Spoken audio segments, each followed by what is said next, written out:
10월 27일 주일 예배 함께 주님께 드리길 원합니다. 우리가 함께 예배는 드리지 못하지만 우리가 드리는 예배 장소에 하나님께서 함께 하시고 또 우리 안에 성령님이 거하시기 때문에 우리 자신들이 성전이고 또 우리 안에 하나님께서 역사하셔서 예배를 받으실 줄로 믿습니다. 마음으로 드려지는 또 정성을 다해서 드리는 그런 귀한 예배가 되기를 원합니다. 우리 같이 한번 묵도하심으로 오늘 예배 시작하도록 하겠습니다. 묵도하시겠습니다.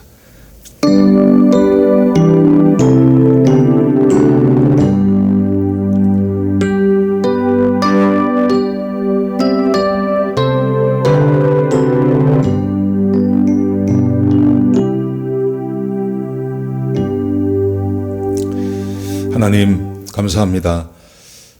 주의 백성들이 하나님 앞에 나와서 예배드리기를 소원합니다.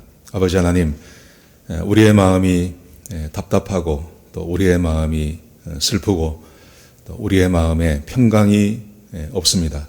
아버지 하나님께서 우리 예배를 받으셔서 예배 가운데 좌정해 주시고 이 예배 가운데 우리에게 은혜를 부어 주셔서 우리 각자의 마음 가운데 하나님께서 주시는 평강이 임하게 하시고 또 하나님께서 주시는 기쁨이 임하게 하시고 성령님이 허락하시는 소망이 생겨나는 그런 귀한 예배가 되게 역사하여 주옵소서. 아버지 하나님, 예배를 방해하는 악한 원수마귀 일절 틈타지 못하게 하시고 성령님 홀로 영광 받으시며 하나님이 주관하시는 그런 귀한 예배가 될 수 있도록 역사하여 주옵소서. 주님 감사합니다. 예수님의 귀하신 이름으로 기도드렸습니다. 아멘. 우리 찬송가 53장 같이 하시겠습니다.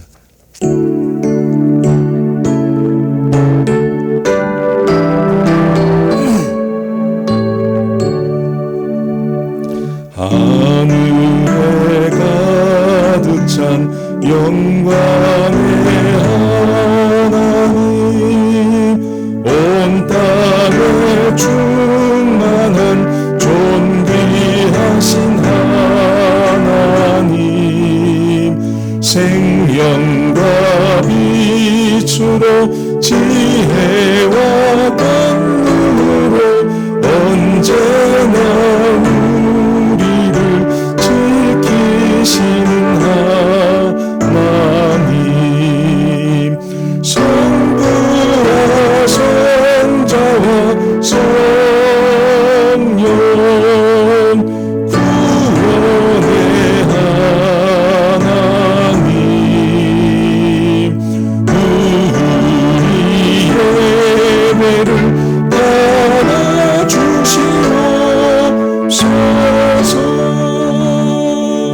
사랑이 넘치는 자비하신 하나님, 은혜가 풍성한 구원의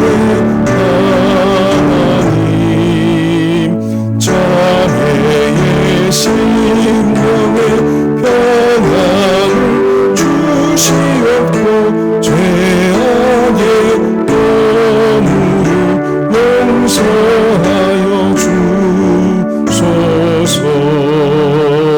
찬송과 영광과 생명 구원의 하나님, 우리 예배를 받아주시옵소서.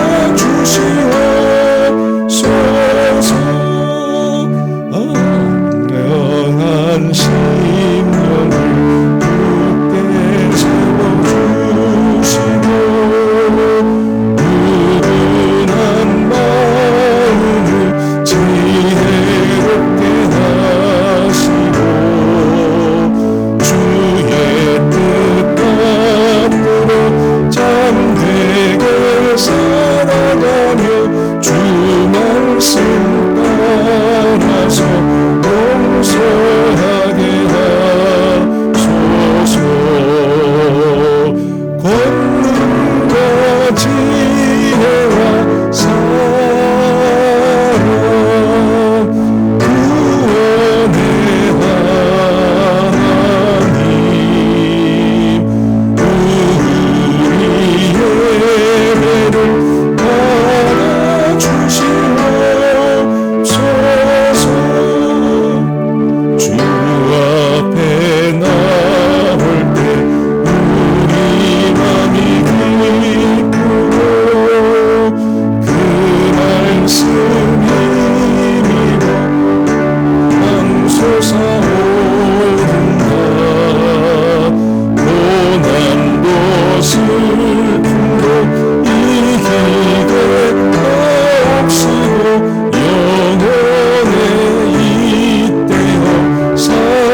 교동문 26번입니다. 시편 104편의 말씀을 우리 같이 교독하시도록 하겠습니다. 제가 한 절 읽고 여러분들이 한 절 읽고 해서 우리 교독하시겠습니다. 내 영혼아 여호와를 송축하라. 여호와 나의 하나님이여 주는 심히 광대하시며 존귀와 권위를 입으셨나이다. 주께서 옷을 입음같이 빛을 입으시며 하늘을 휘장같이 치시며 물에 자기 누각의 들보를 얹으시며 구름으로 자기 수레를 삼으시고 바람 날개로 다니시며 바람으로 자기 사자를 삼으시며 화염으로 자기 사역자를 삼으시며 땅의 기초를 두사 영원히 요동치 않게 하셨나이다. 주께서 물의 경계를 정하여 넘치지 못하게 하시며 다시 돌아와 땅을 덮지 못하게 하셨나이다. 여호와께서 샘으로 골짜기에서 솟아나게 하시고 산 사이에 흐르게 하사 들의 각 짐승으로 마시우시리니 들나귀들도 해갈하며 공중의 새들이 그 가에서 깃들이며 나뭇가지 사이에서 소리를 바라는도다. 저가 그 누각에서 산에 물을 주시니 주의 행사의 결과가 땅에 풍족하도다. 아멘. 우리 이 시간 공동기도 제목으로 함께 기도하는 시간 갖도록 하겠습니다. 소리 내어서 기도하시기 바랍니다. 기도하시겠습니다. 홍석화 집사의 암을 치료해 주십시오. 배옥준 집사의 뇌졸중을 치료해 주십시오. 언어가 회복되고 오른쪽 팔다리에 힘이 생겨나도록 해주십시오. 과간나 집사의 허리를 치료해 주십시오. 권하다 집사가 다시 걷도록 해주십시오. 최영승 형제의 어머니의 암을 치료해 주십시오. 장병일 집사의 뇌졸중을 치료해 주십시오. 언어가 회복되고 오른쪽 팔다리에 힘이 생겨나도록 해주십시오. 김태남 집사를 회복시켜 주십시오. 오규선 어린이의 백혈병을 치료해 주십시오. 우한 피렴으로부터 우리를 지켜주십시오. 예수님의 이름으로 기도합니다. 아멘. 이 시간 오성률 집사님 나오셔서 기도 인도해 주시겠습니다.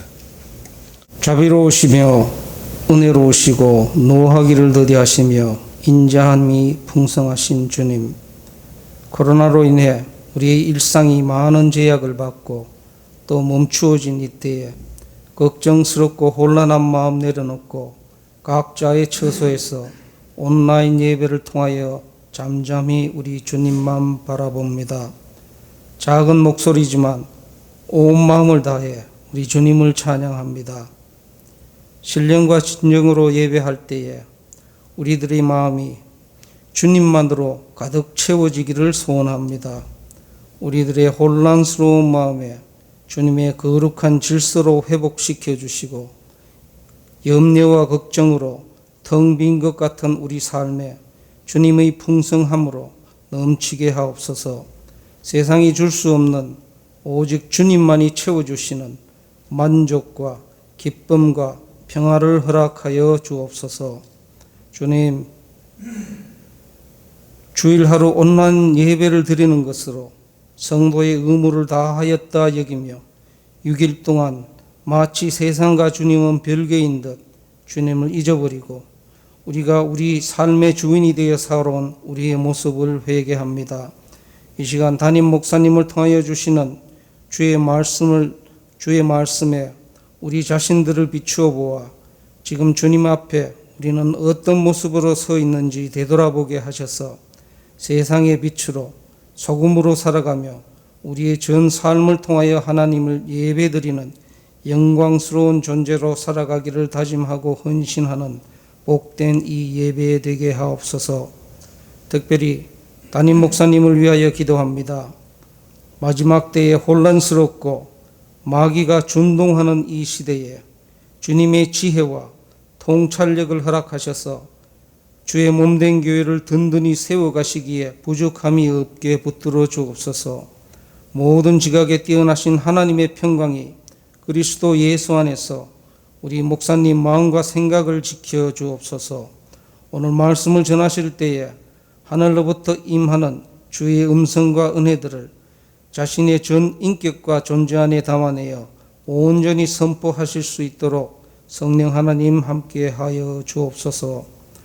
교회 많은 환우들을 기억하여 주시고 저들에게 하늘의 위로와 은혜를 주시되 특별히 규선이를 기억하셔서 하루속히 자기 몸에 맞는 골수 기증자를 보내주셔서 골수 이식을 받을 수 있도록 하나님 인도하여 주옵소서. 사탄마귀의 올무와 극한 연병에서 우리 모든 성도를 지켜 주옵소서. 우리 마음의 불안과 공포가 엄습할 때마다 우리의 구원의 뿌리시여 피할 산성이신 우리 주님께로 나아가게 하옵소서. 주님, 우리 인생들에게 자비와 긍휼을 베풀어 주셔서 주의 크신 능력으로 이 극심한 연병이 물러나게 하셔서 주의 몸된 교회에서 마음껏 예배하며 찬송하며 기도하며 떡과 말씀으로 친교하는 그날이 속히 오게 역사하여 주옵소서. 이 모든 말씀 우리 구세주 되신 예수 그리스도의 이름으로 기도합니다. 네, 교회 앞에 한번 말씀드리겠습니다. 주일 예배, 수요 예배, 새벽 예배 많이 나와 주셔서 감사합니다. 계속 그렇게 좀 동참해 주시고 또 함께 해 주시기 바랍니다. 온라인 헌금 많이 해 주셔서 감사합니다. 9월 13일부터 19일까지 주일부터 토요일까지 교회에 도착한 헌금의 명단입니다. 확인해 보시고 혹시 차고 있으시면 교회에 연락 주시기 바랍니다. 사무실 시간 안내 화요일부터 토요일까지 10시부터 4시까지 교회에 있습니다. 도움이 필요하거나 하시면 꼭 교회로 연락 주시기 바랍니다. 우리 오윤희 목사님 둘째 아들 우리 오규선을 위해서 기도해 주시기 바랍니다. 또 우리 장병일 집사님 지금 센터에 계시는데 거기서 집단으로 환자들이 나왔다 그래요. 그래서 지금 아마 코로나 바이러스에 감염이 된 것 같습니다. 그래서 위에서 좀 우리 장병일 집사님 위해서 기도해 주시기 바랍니다. 네, 우리 다른 말씀 없으시면 우리 하나님 말씀 같이 보시겠습니다. 사무엘상 25장입니다. 1절부터 전체를 다 봐야 하는데 오늘 본문의 말씀은 9절부터 보시겠습니다. 9절부터 13절까지만 같이 보시겠습니다. 제가 한 절 읽고 여러분들이 한 절 읽고 해서 우리 교독하시도록 하겠습니다. 다윗의 소년들이 가서 다윗의 이름으로 이 모든 말을 나발에게 말하기를 마침에 나발이 다윗의 사환들에게 대답하여 이르되 다윗은 누구며 이새의 아들은 누구냐? 요즘에 각기 주인에게서 억지로 떠나는 종이 많도다. 내가 어찌 내 떡과 물과 내 양털 깎는 자를 위하여 잡은 고기를 가져다가 어디서 왔는지도 알지 못하는 자에게 주겠느냐 한지라. 이에 다윗의 소년들이 돌아가서 각기 자기 길로 행하여 돌아와 이 모든 말을 그에게 전하매 다윗이 자기 사람들에게 이르되 너희는 각기 칼을 차라 하니 각기 칼을 차매 다윗도 자기 칼을 차고 400명 가량을 데리고 올라가서 200명은 소유물 곁에 있게 하니라. 아멘.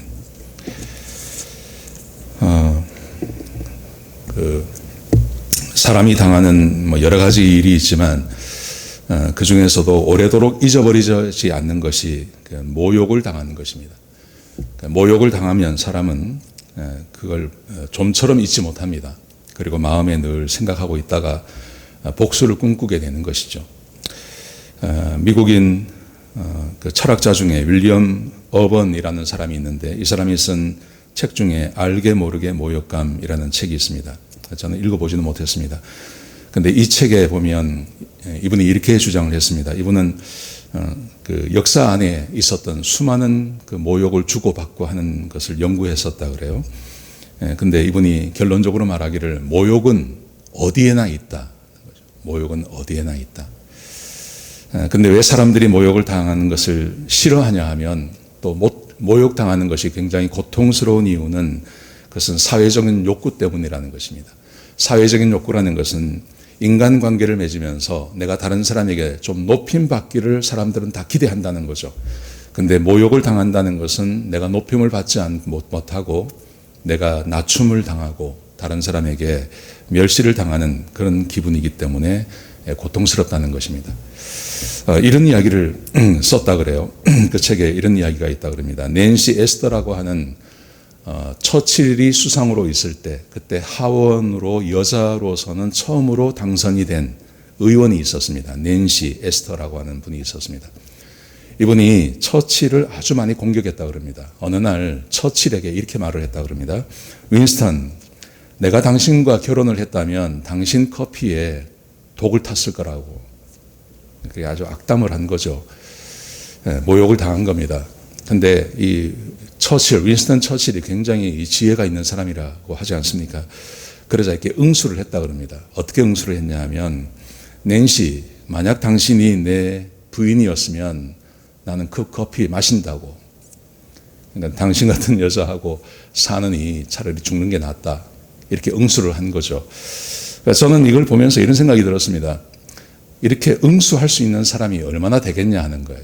그러니까 모욕을 당하면 그 모욕을 이렇게 바로 응수해서 상대가 모욕을 당할 수 있도록 할 수 있는 능력을 가진 사람들이 얼마나 되겠습니까? 아마 대부분의 사람들은, 저를 포함해서 대부분의 사람들은 모욕을 당하면 그냥 가만히 있는 겁니다. 근데 그 모욕감이 마음에서 사라지지가 않는 겁니다. 마음에 남아있는 겁니다. 그리고 집에 돌아가서 저녁에 잘 때 곱씹어보고, 그리고 내가 모욕을 당했다는 것을 생각하면서 이걸 어떻게 갚아주나 하는 그 분노하는 마음이 마음 가운데 있고, 이게 시간이 아무리 지나가도 잊혀지지 않는다는 것이죠. 이런 모욕감을 가지고 많은 사람들이 살아가지 않습니까? 특별히 우리처럼 이렇게 다른 나라에 와서 이민 와서 사는 분들은 알게 모르게 모욕을 많이 당하는 경우가 있죠. 그런 모욕감들이 우리 마음 가운데 있고, 이 풀지 못하는 이 마음을 우리가 가지고 사는 분들이 많다고 저는 생각합니다. 오늘 본문이 우리에게 다윗이 모욕당하는 이야기가 기록되어져 있습니다. 함께 읽은 그 이야기인데요. 다윗이 사무엘이 죽었습니다. 사무엘이 죽은 다음에 다윗이 또 사울을 한번 살려줬죠. 24장에서요. 살려주고, 그리고 바란 광야라는 곳으로 갔습니다. 거기서 꽤 오래도록 사는 것 같아요. 적어도 한 1년 이상 거기서 사는 것 같습니다.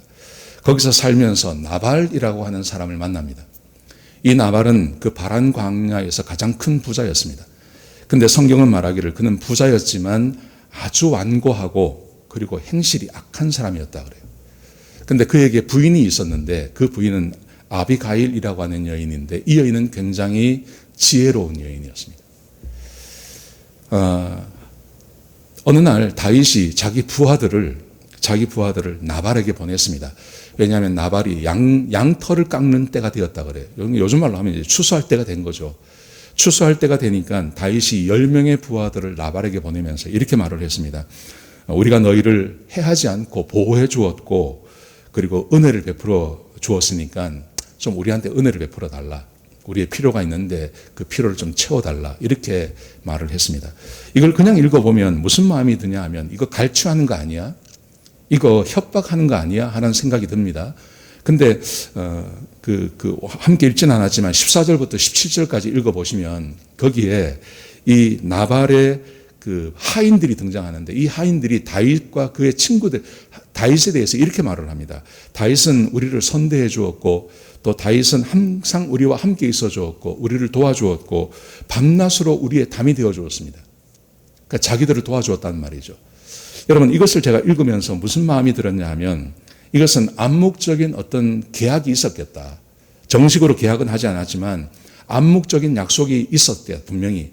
그래서 아마도 이 나발이 다윗에게 우리를 좀 도와주면 우리가 살해를 하겠습니다, 이렇게 했겠다는 거죠.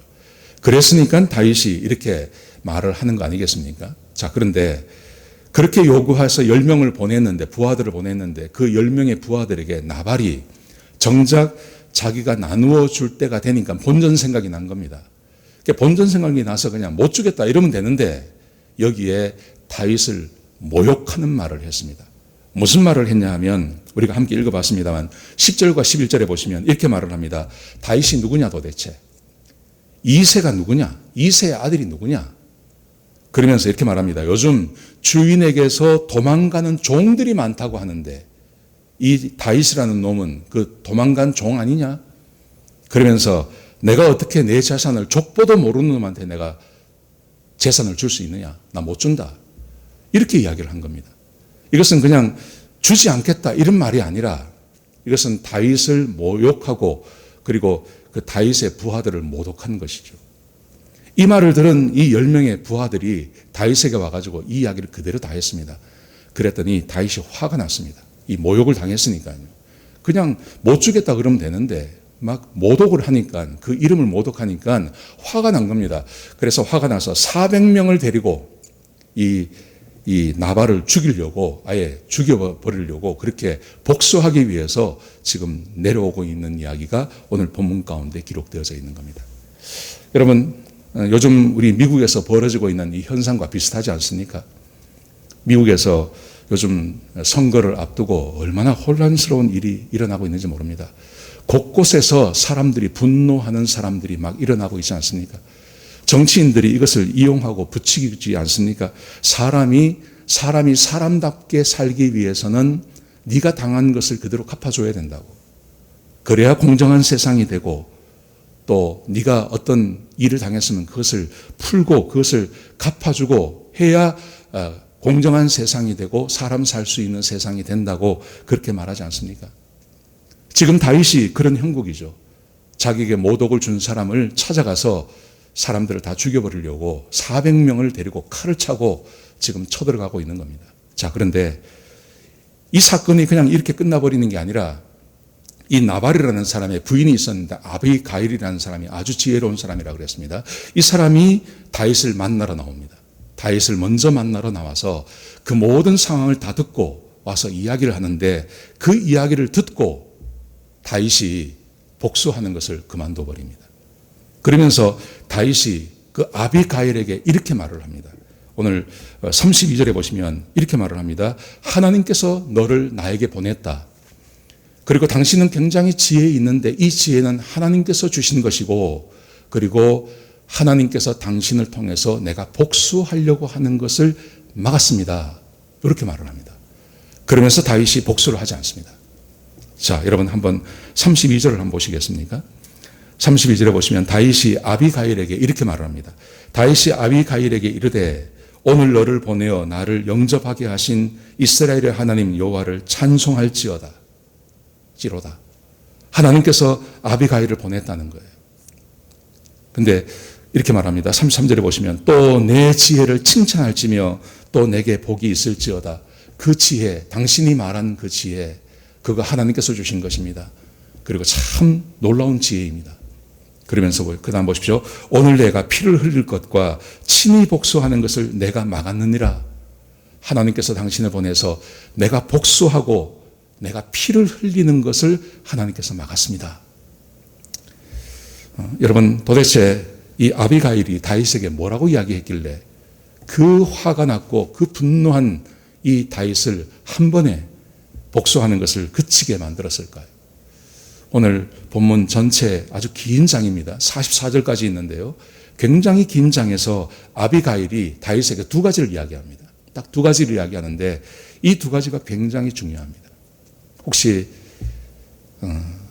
최근에 모욕을 당하고 아니면 지난 세월 깊은 모욕감 때문에 마음에 그것을 풀지 못하고 마음에 품고 계신 분이 계십니까?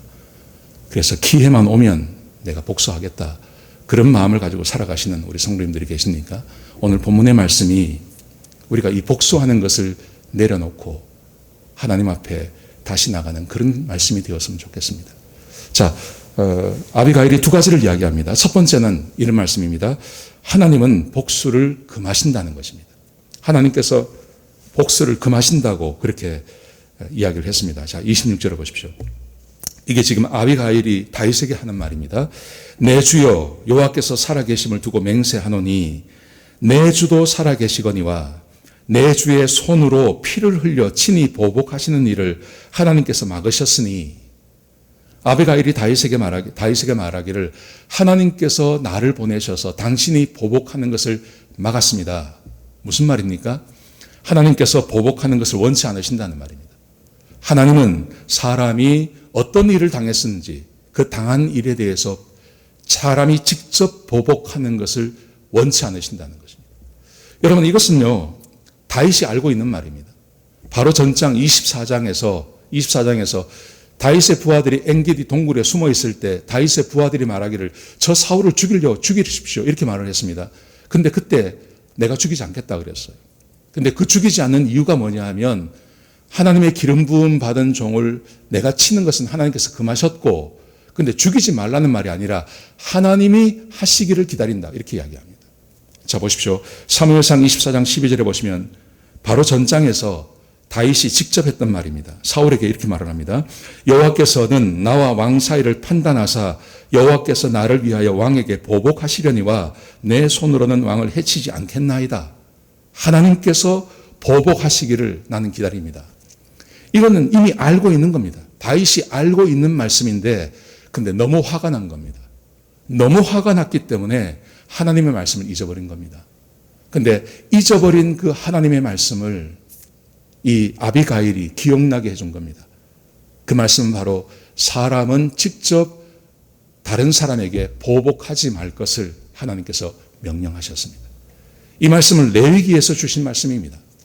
하나님께서 이렇게 말씀하세요. 레위기 19장 18절에 보시면 원수를 갚지 말며, 보복하지 말라는 겁니다. 원수를 갚지 말며 동포를 원망하지 말며, 동포, 원래 이 마음에 상처를 주고 모욕감을 주는 것은요, 지나가는 사람 아니에요.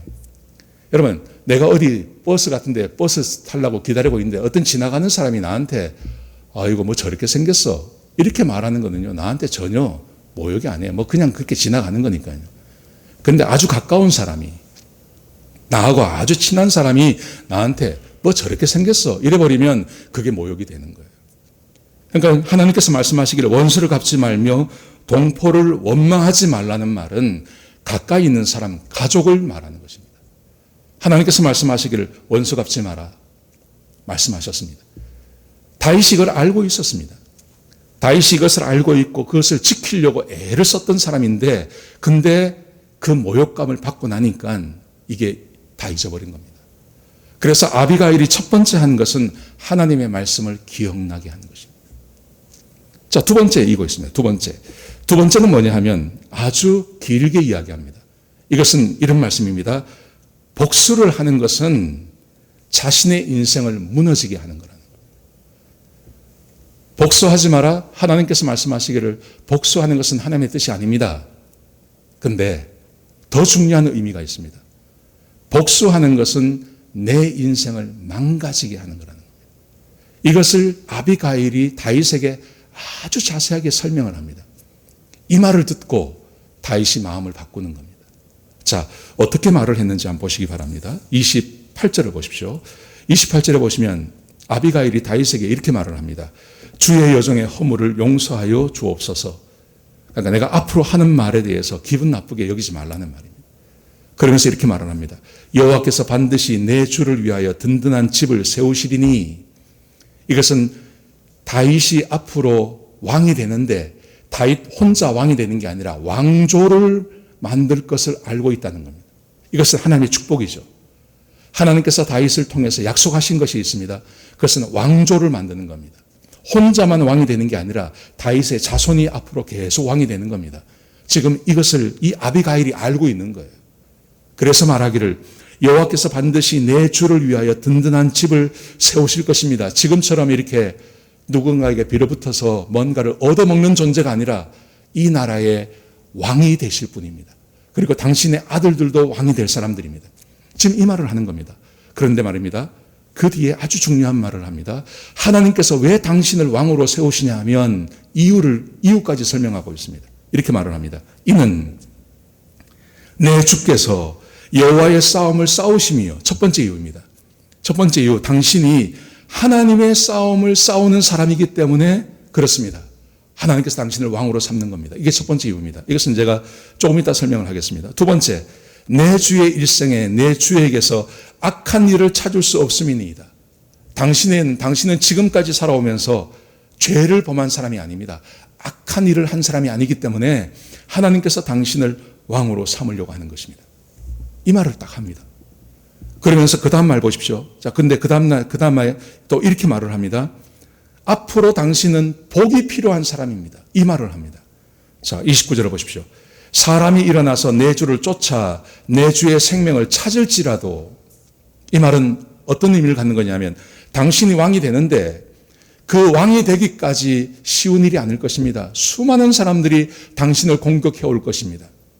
당신은 왕이 되고 나서도 사람들이 당신을 공격해 올 것입니다. 당신은 많은 사람으로부터 공격을 받는 사람이 될 것입니다. 자, 그런데 보십시오. 그 다음 말씀에 보면 이렇게 말을 합니다. 내 주의 생명은 내 주의 하나님 여호와와 함께 생명 싸개 속에 쌓였을 것이요. 생명 싸개 속에라는 말은 생명 보자기 안에.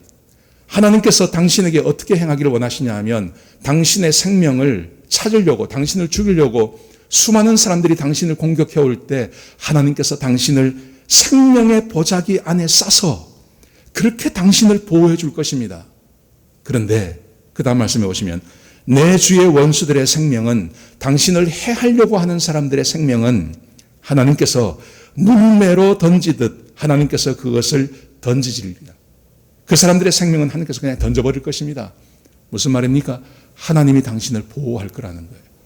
수많은 사람들이 당신의 생명을 해하려고 할 것입니다. 당신이 왕이 되는 과정에서, 왕이 된 다음에도. 근데 하나님께서 당신을 보호해 주실 것입니다. 그러면서요, 중요한 말을 그 다음에 합니다. 30절 보십시오. 이렇게 말을 합니다. 여호와께서 내 주에 대하여 하신 말씀대로 모든 선을 내 주에게 행하사 내 주를 이스라엘의 지도로 세우실 때 당신이 왕이 되기 위해서는, 이 말이죠. 당신이 왕이 되기 위해서는 31절 내 주께서 무죄한 죄를 피를 흘리셨다든지 내 주께서 친히 보복하셨다든지 함으로 말미암아 슬퍼하실 것도 없고 내 주의 마음에 걸리는 것도 없으시리이다. 당신이 왕이 되기 위해서는 반드시 해야 될 일이 있습니다. 무죄한 피를 흘리시면 안 됩니다. 그리고 당신이 직접 보복을 해서도 안 됩니다. 만약에 당신이 보복한다면 하나님께서 당신을 쓰지 않을 겁니다. 여러분, 제가 지금 28절부터 31절까지 제가 읽어드렸는데 이게 아비가일의 말인데요. 이것을 정리하면 이런 말이 되는 것입니다.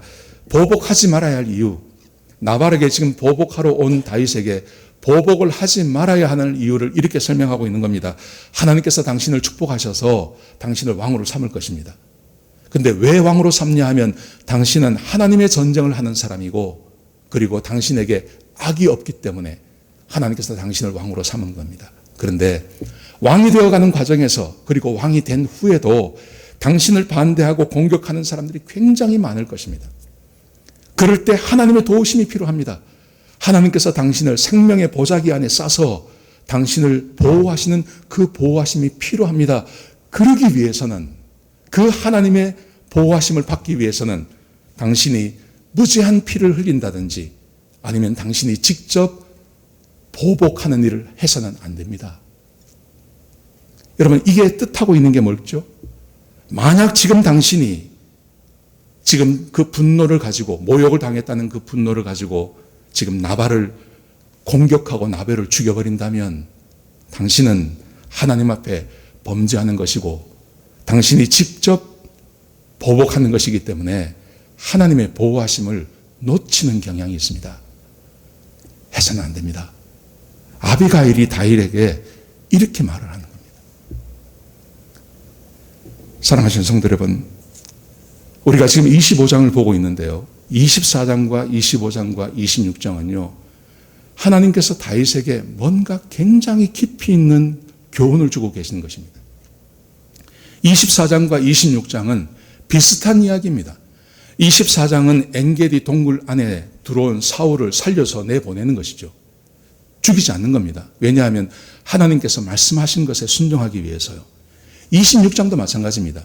26장도 십광야에서 사울이 다윗을 죽이려고 왔을 때 다윗이 사울을 죽이지 않고 그를 그냥 물병만 하나 오고 그를 돌려보내는 겁니다. 두 개 다 똑같은 이야기죠. 근데 24장과 25장 사이에 26장 사이에 25장이 들어가 있습니다. 근데 25장의 이야기는요, 어떤 이야기냐면 24장과 26장과의 처지가 반대로 바뀐 겁니다. 24장과 26장에서는 다윗이 사울에게 쫓기는 형국이었습니다. 그런데 25장에서는 반대로 다윗이 누군가를 죽이려고 하는, 다윗이 더 큰 힘을 가지고 있는 겁니다. 그래서 다윗이 나발을 죽이려고 하는 그 상황 가운데 있는 것인데 24장, 25장, 26장은 똑같은 이야기를 우리에게 하나님께서 다윗에게 하기를 원하시는 것입니다. 그게 뭐냐 하면 무죄한 피를 흘리지 말라는 겁니다. 하나님께서 말씀하신 대로 하나님께서 말씀하신 그 말씀에 순종할 것을 다윗에게 요구하고 있는 겁니다. 24장과 26장은요 쉽게 넘어갑니다. 근데 다윗이 25장에서는 못 넘어가는 겁니다. 이걸 이해를 못하는 겁니다. 그래서 나발을 죽이려고 찾아온 것입니다. 여러분 생각해 보십시오. 사울이 다윗을 죽이려고 그러죠. 근데 사울이 왜 다윗을 죽이려고 합니까? 사울이 모욕을 당했기 때문에 그렇습니다. 어떤 모욕을 당했는지 한번 생각해 보십시오. 사울이 다윗을 처음 만났을 때 다윗을 너무너무 좋아했습니다. 골리앗을 이기고 전쟁에 나가면 승리하고 그래서 너무 좋아해서 사울이 다윗을 자기의 군대 장관, 그러니까 총사령관을 시킨 겁니다. 함께 전쟁에 나가서 또 승리하고 같이 돌아오는 길에 다윗과 사울을 환영하는 여인들이 말하기를 이렇게 노래 부르지 않습니까? 사울이 죽인 자는 천천히고 다윗이 죽인 자는 만만이라고. 여러분 이것을 사울이 옹졸하다고 생각하지 마십시오. 내가 왕인데 내가 왕이고 내가 다윗을 하여해서 내가 썼는데 백성들이 말하기를 사울이 죽인 자는 천천히고 다윗이 죽인 자는 만만이다. 이렇게 말을 하면 그 말을 듣는 다윗은 어떤 기분이 들었을까요? 모욕감 아닙니까? 모욕감. 그 모욕감 때문에 사울이 다윗을 죽이려고 그렇게 쫓아다니는 겁니다. 지금 25장도 똑같은 겁니다. 25장에서 다윗은 나발보다 훨씬 큰 힘을 가지고 있습니다. 돈은 없다 하더라도 자기 밑에 부하가 600명이나 있지 않습니까? 훨씬 큰 힘을 가지고 있습니다. 자기가 마음만 먹으면 다윗 나발을 죽일 수 있습니다. 근데 그 나발이 자기를 모욕했습니다. 나가서 나발을 죽이려고 하죠. 이 상황은 어떤 상황이냐면 다윗과 사울이 똑같다는 거예요. 똑같은 상황을 지금 가지고 있다는 거예요.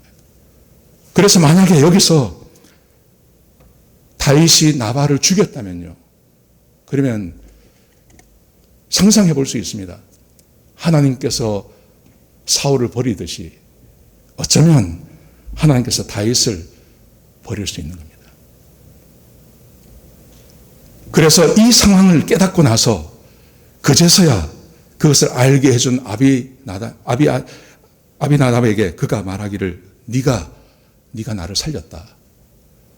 내가 죽이려고 하는 것을, 내가 죄를 짓는 것을 당신이 나를 살렸다. 그렇게 말하고 있는 겁니다. 여러분, 오늘 본문이 우리에게 주고 있는 교훈이 있습니다. 굉장히 중요한 교훈이 있습니다. 이 본문이 우리에게 주고 있는 이 놀라운 이야기는 이 아비가일이 다윗에게 했던 말, 이 말이요. 이것은 다윗에게만 적용되는 게 아닙니다. 이것은 정확하게 우리에게 적용이 되는 겁니다. 자, 생각해 보십시오. 아비가일이 다윗에게 이렇게 말을 했습니다. 하나님께서 당신을 왕 삼을 겁니다. 그리고 당신은 왕이 될 사람입니다. 왜냐하면 당신이 하나님의 전쟁을 하는 사람이고 그리고 죄가 없기 때문에요. 그런데 당신을 공격하는 사람이 앞으로 계속 있을 것입니다. 그런데 하나님께서 당신을 보호해 주셔야 됩니다. 보호해 주셔야 됩니다. 그런데 만약에 그렇게 하나님께 하기 위해서는 죄가 없어야 됩니다. 무죄한 피를 흘리면 안 됩니다. 그리고 보복해서는 안 됩니다. 여러분, 이 말이 우리에게 그대로 적용이 됩니다. 자, 생각해 보십시오. 하나님께서 다윗만 선택하신 거 아닙니다. 하나님께서 저와 여러분을 선택하셨습니다. 하나님께서 우리를 태초 전에, 창조 전에 우리를 선택하셨습니다. 그리고 우리를 하나님의 아들, 딸 삼기 위해서 하나님께서 자기의 아들 복생자를 세상에 보내셔서 십자가에 못 박혀 죽으시고 그리고 우리를 구원하셨습니다. 하나님께서 다윗에게 성령을 부어주신 것처럼 하나님께서 저와 여러분에게 성령을 부어주셨습니다. 여러분, 그 목적이 뭐라고 생각하세요? 다윗만 축복하신 게 아니라 저와 여러분도 축복하시기 위해서 하나님께서 그렇게 하신 것입니다. 신명기 5장 29절에 보시면 하나님께서 자기의 백성을 향해서 이렇게 말씀하십니다. 다만 그들이 항상 이 같은 마음을 품어 나를 경외하며 내 모든 명령을 지켜서 그들과 그 자손이 영원히 복받기를 원하노라. 하나님께서는 하나님의 백성들이 영원히 복을 받기를 원하십니다. 그래서 하나님께서 하나님께서 선택한 사람들에게 성령을 부어주시는 것입니다. 우리에게도 마찬가지입니다. 하나님께서 저와 여러분에게 원하시는 것은 우리에게 복을 주기를 원하십니다. 여러분, 그렇다면 우리가 해야 할 일은 하나님의 싸움을 하는 것입니다. 오늘 여기 그렇게 되어 있죠. 아비가일이 다윗에게 말하기를 당신을 하나님께서 왕 삼으려고 하는 이유는 당신이 하나님의 싸움을 싸우기 때문이라고 말합니다. 여러분, 하나님의 싸움이라는 게 무슨 말일까요, 그게? 하나님의 싸움을 싸운다는 말이 무슨 말일까요? 하나님께서는 이 땅에서 하나님께서 원하시는 일, 하나님께서 이 세상에서 하기를 원하시는 일이 뭡니까? 그것은 하나님이 살아계시다는 것을 세상에 보여주는 것입니다. 하나님이 세상의 주인이라는 것을 세상에 알게 하는 것입니다. 하나님께서 지금도 살아계셔서 세상을 다스린다는 것을 세상 사람들이 알기를 원하시는 것입니다. 하나님은 사람을 사랑하신다는 것을 세상이 알기를 원하는 것입니다. 다윗이 지금까지, 오늘 25장인데요. 지금까지 다윗이 등장해서 지금까지 그가 싸운 싸움이 있습니다. 근데 그가 싸운 싸움의 목적이 뭔지를 생각해 보십시오. 그게 바로 하나님의 싸움이라는 거죠. 다윗의 첫 번째 싸움은 골리앗과의 전쟁이었습니다. 골리앗과의 전쟁이 우리에게 가르쳐주고 있는 교훈이 뭡니까? 하나님이 사람과 함께 한다는 것입니다. 사람들이 골리앗을 두려워해서 아무도 전쟁에 나가려고 하지 않을 때 다윗이 이렇게 말하죠. 전쟁은 하나님께 속한 겁니다. 칼과 창으로 싸우는 게 아닙니다. 저 사람이 크다고 해서 이기는 거 아닙니다. 하나님이 함께 하시면 전쟁에서 이길 수 있습니다. 그리고 그것을 직접 보여준 거 아닙니까? 너는 칼과 창으로 나오지만 나는 만군의 여호와의 이름으로 나간다. 그리고 네가 모독하는 이스라엘의 군대의 하나님의 이름으로 나간다. 그리고 전쟁에 나가서 그냥 한 번에 그 골리앗을 쓰러뜨리지 않습니까? 그것을 보면서 사람들이 뭘 봤습니까? 하나님이 진짜 사람과 함께 하시고 전쟁은 사람에게 속한 게 아니라 하나님께 속했다는 것을 사람들이 보게 되는 것이죠. 그게 하나님의 전쟁입니다. 이게 다윗이 싸웠던 하나님의 전쟁입니다. 우리가 2주 전에 봤습니다. 블레셋이 그일라를 쳐들어와서 그일라에 있는 사람들을 잡아가기도 하고 짐승을 빼앗아 가기도 하고 했을 때 그때 다윗이 처음으로 한 게 뭡니까? 하나님께 질문하는 거 아닙니까? 하나님 어떻게 하는 게 좋겠습니까? 전쟁에 나가라. 그런데 자기 부하들이 다 반대합니다. 블레셋과도 싸워야 되고 사울과도 싸워야 되는데 이거 전쟁 나가면 안 됩니다. 그랬을 때 다윗이 다시 하나님께 묻습니다. 하나님 전쟁에 나갈까요? 나가라. 그래서 다윗이 부하들이 반대함에도 불구하고 부하들을 데리고 나가서 전쟁에서 승리하고 그 일라에 있는 모든 것들 다 찾아오지 않습니까? 근데 그 다음에 사울이 내려온다는 소식을 듣고 다윗이 다시 하나님께 묻습니다. 하나님, 그 일라 사람들이 나를 사울에게 넘기겠습니까? 넘긴다. 두말하지 않고 사울이 부하들을 데리고 그 일라를 떠나버리지 않습니까? 뭘 보여주는 겁니까? 사람은 하나님께서 사람이 하나님께 질문하고 하나님께 뜻을 구하면 하나님께서 말씀하시는 분임을 사람들에게, 그 부하들에게 다 보여주는 거 아닙니까? 우리가 지난주에 함께 나누었던 엔게디 동굴에서 사울을 살려내는 것, 이 살려내는 이야기가 주고 있는 교훈이 뭡니까? 사람은 기회가 오고 이 세상 사람들이 뭐라고 말하든지 상관없이 하나님의 말씀에 순종하는 것이 가장 중요하고 소중하다는 것을 사람들에게 가르치는 거 아닙니까? 왜 하나님께서 다윗과 함께 하시는지, 왜 하나님께서 다윗을 축복하시는지를 이 엔게디 동굴에서 사울을 살려주는 것을 통해서 백성들에게 가르쳐주는 거 아니겠습니까? 이게 지금 다윗이 싸우고 있는 하나님의 전쟁을 하고 있는 것입니다. 여러분, 지금 이 다윗이 나발의 사건을 만났습니다. 이 나발의 사건에서 다윗이 싸워야 할 하나님의 싸움은 어떤 것입니까? 엔게디 동굴과 똑같은 것입니다. 비록 자기가 모욕을 당하지만 나발이 은혜를 모르는 사람이고 약속을 지키지 않는 사람이고 자기가 아주 큰 모욕을 당했지만 다윗이 사울을 살려두듯이 다윗이 나발을 살려주고 그리고 그 보복하는 것을 하나님께 맡기고 거기를 떠나버리는 것.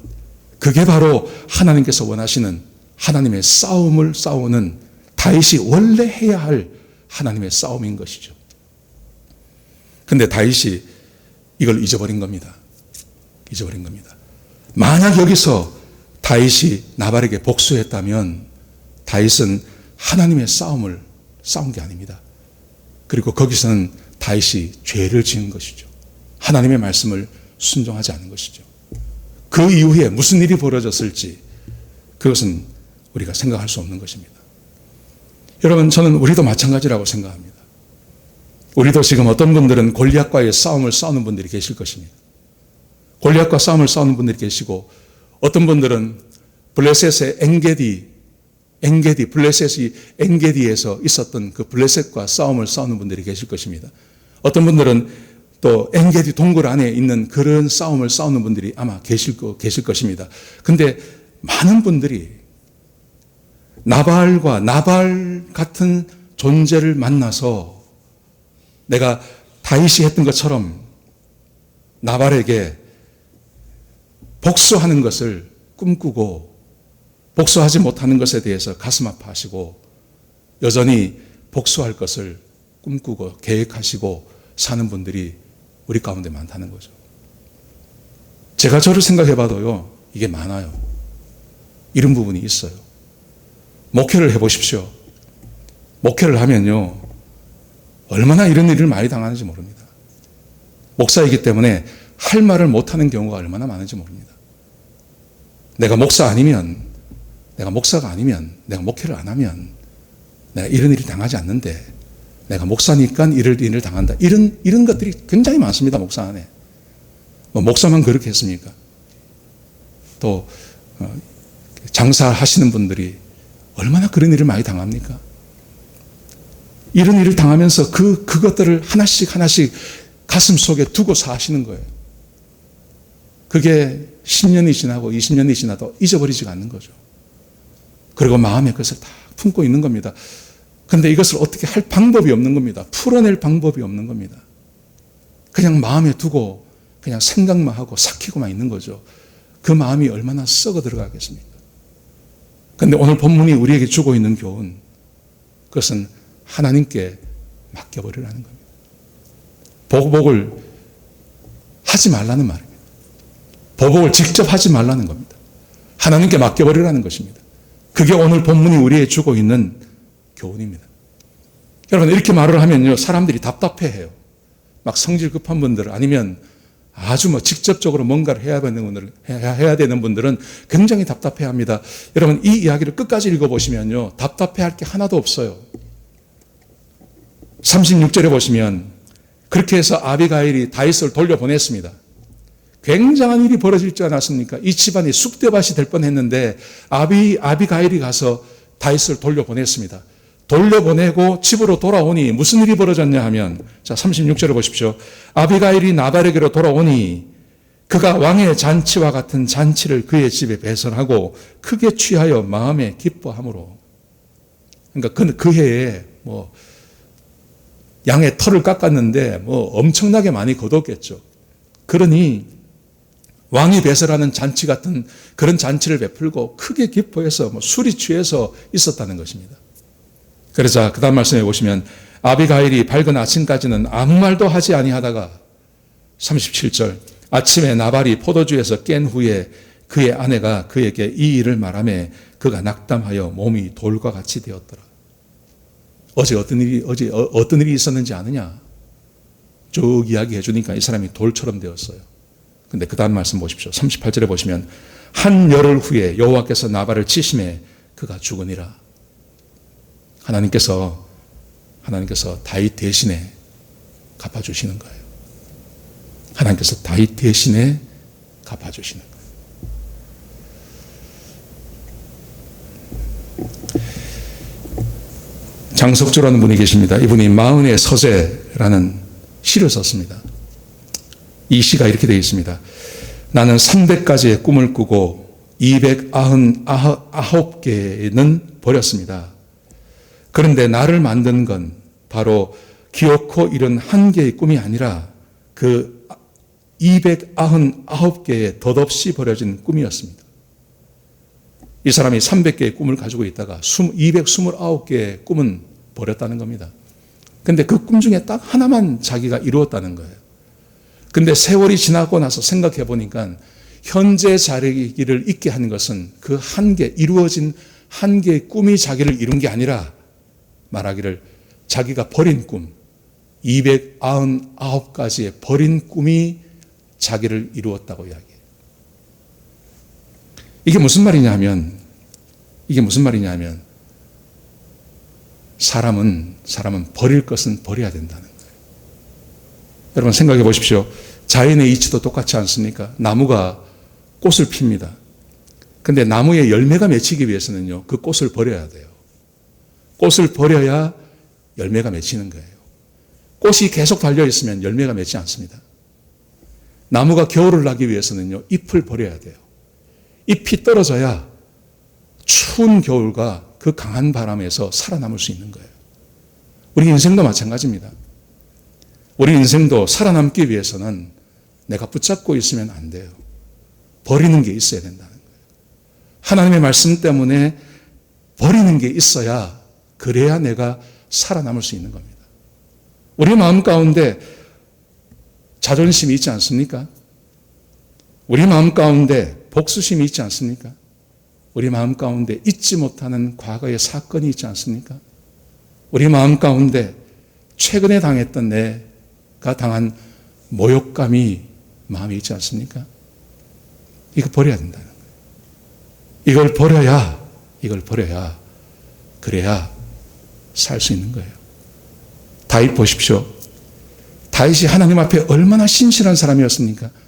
근데 자기가 힘을 가지고 있고 자기보다 약한 사람이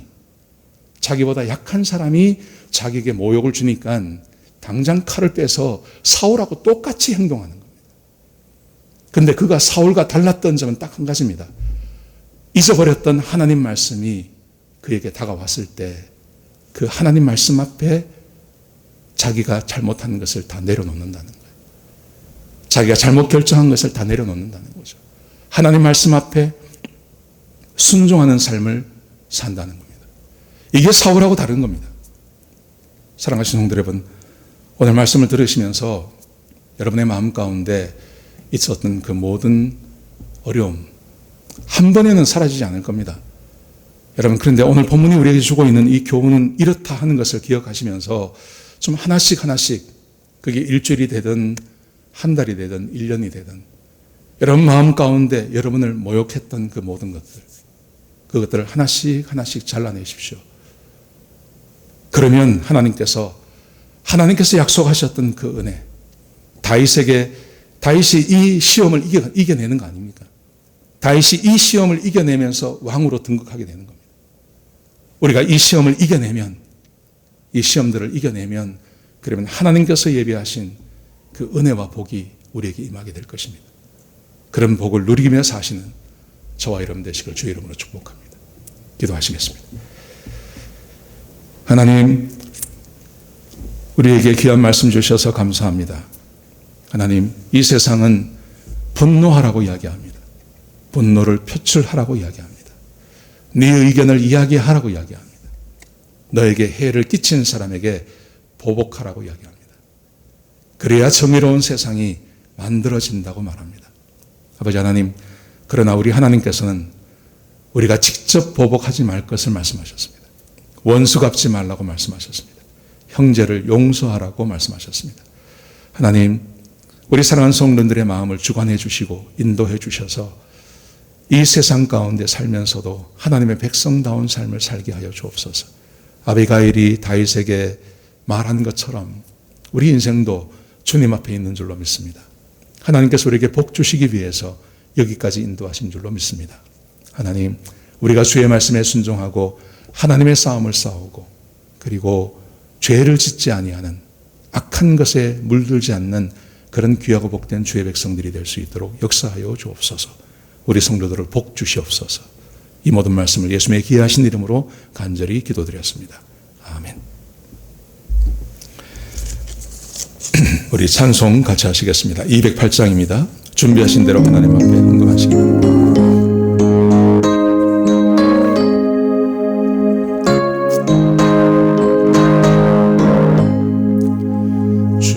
예수 내 맘에 들어와 계신 후 변하여 새 사람 되고 내가 늘 바라던 참빛을 찾은 거 주 예수 내 맘에 오심 주 예수 내 맘에 오심 주 예수 내 맘에 오심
보시면 주 예수 내 맘에 들어와 계신 후 망령된 행실을 끊고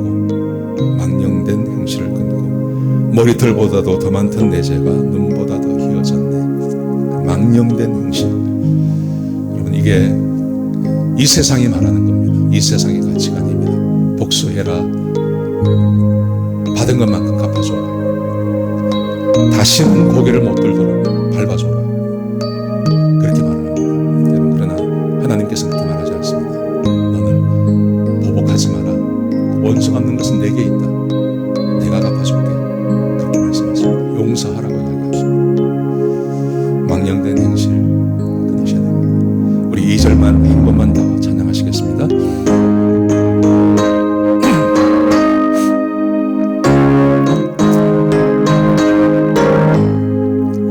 주 예수 내 맘에 들어와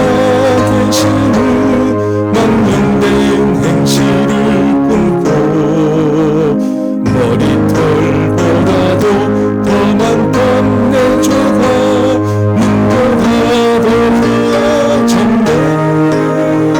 주 예수 내 맘에 오심 주 예수 내 맘에 오심